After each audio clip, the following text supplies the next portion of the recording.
একটা মিথ্যা বলছে আপনি আপনার লাইফে কোনোদিন মিথ্যা বলেন নাই একেবারে সবাই তুলছি না নোয়া তুলছি না আচ্ছা নামটা করে শুধু জন্য কেন আসছিলেন আপনি কি ভুয়া ডাক্তার কিনা বা হ্যাঁ বা না বলেন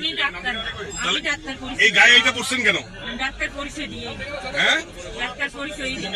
আপনি ডাক্তার না ডাক্তার পরিচয় দেন নাই এই তো সবই মিথ্যা এই তো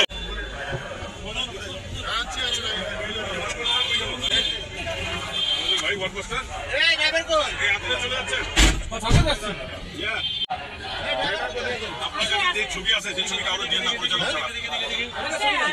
আছে আমি আগে থেকে না আমি আমার ওই যে নাম্বার দিতে কথা হবে যে ওখানে আছে তো ওর ডিপার্টমেন্টে দেখা তো ডাক্তারের দেখা দিই ও উনি আমার জীবন সব কিছু সিরিয়াল ছাড়া যাবো দেখতে পারি কোনো টাকা পয়সা করতে নেবে কোনো সময় কোনো জায়গা কিন্তু এখানে এসে কি হলো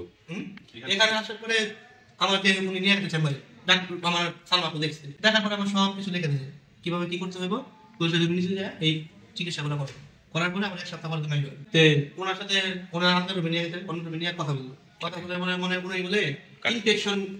ইনফেকশন বলছে পরে ওনার সন্দেহ করছে ওই আপু আমার সামনে সন্দেহ করার পরে পরে বলে যে তুমি তো ভুয়া ডাক্তার তুমি তো এখানে কিছু হও না পরে আমি কথা বললাম কবে কথা বলছি